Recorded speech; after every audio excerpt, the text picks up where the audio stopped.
ഷുഹൈബ് വധക്കേസിൽ കോടതി മാറ്റണമെന്ന പ്രതിഭാഗത്തിന്റെ ഹർജി വീണ്ടും തള്ളി. തലശ്ശേരി പ്രിൻസിപ്പൽ സെഷൻസ് കോടതിയാണ് ഹർജി തള്ളിയത്. വിജേഷ് ഗോവിന്ദൻ വിവരങ്ങളിലായി ചേരുന്നുണ്ട്. വിജേഷ്, അപ്പോൾ വീണ്ടും തിരിച്ചടി ഉണ്ടായിരിക്കുന്നു. കോടതി മാറ്റണമെന്ന ആവശ്യം വീണ്ടും തള്ളിയിരിക്കുന്നു. കോടതിയുടെ നിരീക്ഷണങ്ങളുണ്ടോ? കോടതിയുടെ നിരീക്ഷണങ്ങൾ ഇതുവരെ ലഭ്യമായിട്ടില്ല. ഏതായാലും വീണ്ടും ഈ ഹർജി തള്ളുന്ന ഒരു അവസ്ഥയിലേക്ക് കാര്യങ്ങൾ എത്തിയിരിക്കുന്നു. നേരത്തെ ഈ വിചാരണ കോടതിയുടെ നടപടികളെ ചോദ്യം ചെയ്തുകൊണ്ടാണ് പ്രതിഭാഗം ഇതിനകത്ത് ഈ വിചാരണ കോടതി മാറ്റണമെന്നുള്ള ആവശ്യം ഉന്നയിച്ചുകൊണ്ട് ജില്ലാ പ്രിൻസിപ്പൽ സെഷൻസ് കോടതിയിലെത്തിയത്. പക്ഷേ ആ ഘട്ടത്തിൽ ഇതിനകത്ത് സത്യവാങ്മൂലം ഉണ്ടായിരുന്നില്ല എന്നുള്ളത് ചൂണ്ടിക്കാണിച്ചുകൊണ്ട് ജില്ലാ പ്രിൻസിപ്പൽ സെഷൻസ് കോടതി ആദ്യഘട്ടത്തിൽ ഈ പ്രതിഭാഗത്തിന്റെ ഹർജി തള്ളി.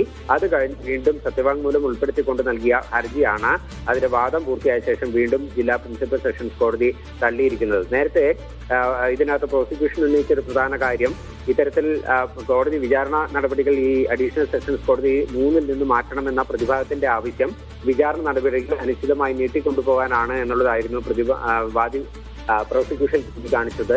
ഈ വാദം വിലയിരുത്തിക്കൊണ്ടാണ് അല്ലെങ്കിൽ അംഗീകരിച്ചുകൊണ്ടാണ് ഇപ്പോൾ കോടതിയുടെ ഭാഗത്തുനിന്ന് വിചാരണ കോടതി മാറ്റേണ്ടതില്ല എന്നുള്ള തീരുമാനത്തിലേക്ക് കോടതി എത്തിയിരിക്കുന്നത്. ഏതായാലും പ്രതിഭാഗത്തിന് വലിയ തരത്തിലുള്ള തിരിച്ചടി തന്നെയാണ് ജില്ലാ പ്രിൻസിപ്പൽ സെഷൻസ് കോടതിയിൽ നിന്ന് നേരിട്ടിരിക്കുന്നത്.